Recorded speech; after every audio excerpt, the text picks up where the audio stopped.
Salve, meu Brasil querido, patriotas do Brasil e do mundo, aquele abraço. Mais um vídeo aqui no canal. E olha, vamos falar sobre a questão da anistia aos presos do 8 de janeiro e também em favor do presidente Jair Messias Bolsonaro, que esteve essa semana lá no Congresso Nacional, deu uma entrevista, né, lamentando cada vez mais a esperança do povo brasileiro por uma mudança em 2026. Pois bem, mas tem aí o presidente do Senado, né, que é o Rodrigo Pacheco, tem o presidente da Câmara dos Deputados, o Arthur Lira, que é assim, né? Com o governo que aí está, com ministros do STF. Só que, claro, a bancada hoje da direita lá na Câmara dos Deputados é muito grande. E eles agora dependem também desta bancada, de parte dessa bancada, para quê?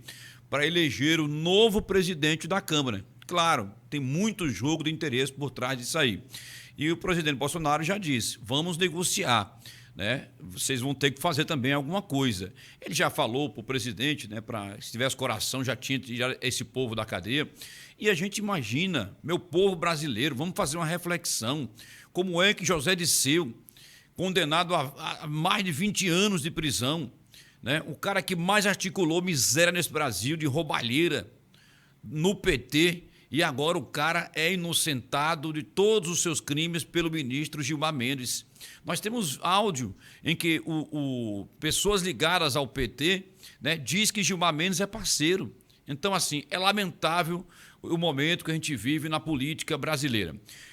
Eu vou ouvir agora juntamente com você, e antes eu quero pedir aqui a quem não é inscrito aqui no canal Política da Gente, canal de direita, conservador, se inscreva aí no canal, aperte o sino das notificações, deixe sempre um like para a gente, que é muito importante, e nos ajude também compartilhando esse vídeo para que chegue aí a outras pessoas, para que a população brasileira possa ter conhecimento de tudo que acontece nos bastidores da política em Brasília.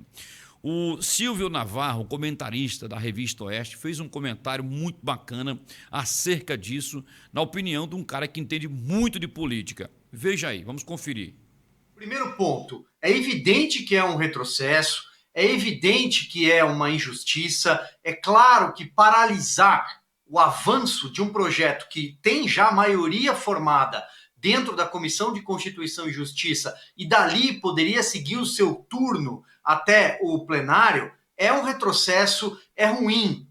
Isso é fato, ninguém tem dúvida disso. Tanto que a própria presidente da Comissão de Constituição e Justiça, a Carol Detoni, lamentou tudo isso. Porque houve uma construção de maioria dentro da CCJ no período em que o PL, que é a oposição, preside a CCJ. E qual é o papel da CCJ? Analisar a constitucionalidade. Tem, segue. Não tem, para pelo caminho. E nesse caso tem.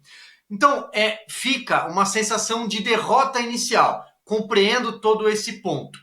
Vamos avançar um pouquinho agora. Quando se cria uma comissão especial, você está jogando numa gaveta um projeto. Pode sair de lá nunca.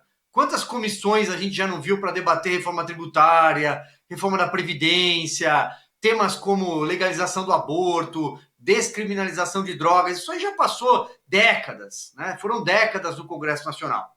O que o presidente Jair Bolsonaro está dizendo é o seguinte: o Arthur Lira não ia colocar isso para votar. E ele já havia dito isso em outras conversas antes das eleições municipais. Ele não vai se comprometer a colocar a anistia para votar.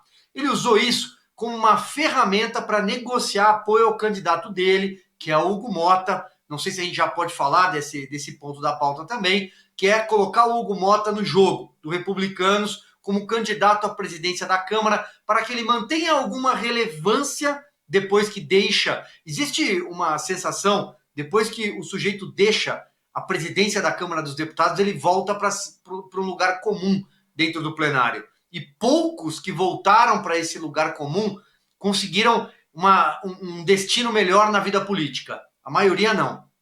Então, ele tenta negociar isso. Há quem diga que negocia também com o Palácio do Planalto para ser ministro do Lula. Isso também já foi dito em colunas de jornais que têm acesso ao presidente da República. Mas o terceiro ponto que o presidente Bolsonaro traz é: nós vamos fazer uma limonada com esse limão. Nós vamos trazer aqui, como ele disse, órfãos de pais vivos. Nós vamos fazer dessa comissão uma comissão para ouvir pessoas que estão com mães, pais, avós, familiares presos, amigos injustamente, pessoas que estão presas a uma tornozeleira eletrônica. Podemos trazer pessoas que foram presas ilegalmente. Pode ser o Felipe Martins, por que não? Podemos trazer outros casos, outras personalidades que passaram muito tempo na cadeia. Por que não o Silvinei Vasquez, da Polícia Rodoviária Federal? Por que não o Anderson Torres? Por que não a cabeleireira Débora? Será que ela não pode ser ouvida por uma comissão especial que tem prerrogativa, se for o caso, para ouvi-la dentro de um presídio? Por que não? Então, o presidente está tentando mostrar, neste momento, que não adianta tentar tapar o sol com a peneira. A anistia é uma realidade, ela vai acontecer. Mas o Arthur Lira faz jogo político. Isso é, inclusive, muito ruim, se a gente pensar que cada segundo importa para quem está preso, para quem está com uma tornozeleira, para uma mãe e para um pai que está há muito tempo sem ver o filho, que está passando o aniversário e Natal longe de casa. Mas, por outro lado, é importante a gente mostrar para quem está nos assistindo que tem um jogo político aqui e que o Arthur Lira vai negociar o tempo inteiro, porque essa pauta é cara para o bolsonarismo, vamos chamar assim. Essa pauta é cara para a direita, para o PL. O PL tem quase 100 cadeiras na Câmara. É muito voto. Vamos falar o português claro. Então o Arthur Lira está jogando com tudo isso.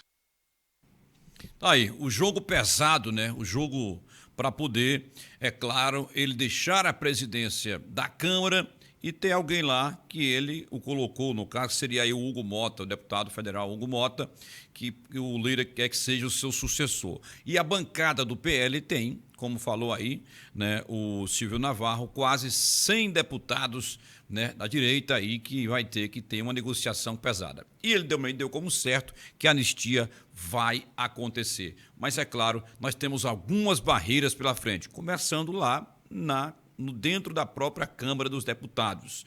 E o STF também promete vir para cima.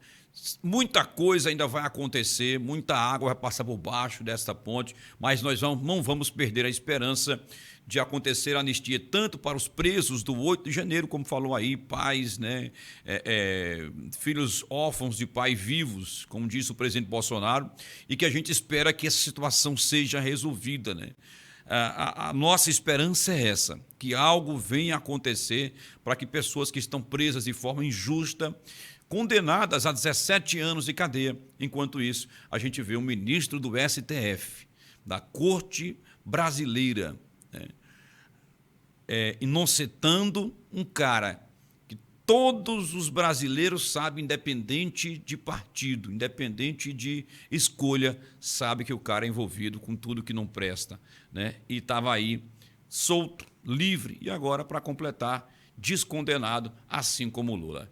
Deixa aqui o seu comentário, deixa aí a sua opinião, não saia do canal sem se inscrever, aperta aí o sino das notificações e deixa sempre um like pra gente. Vamos continuar, o Brasil tem jeito.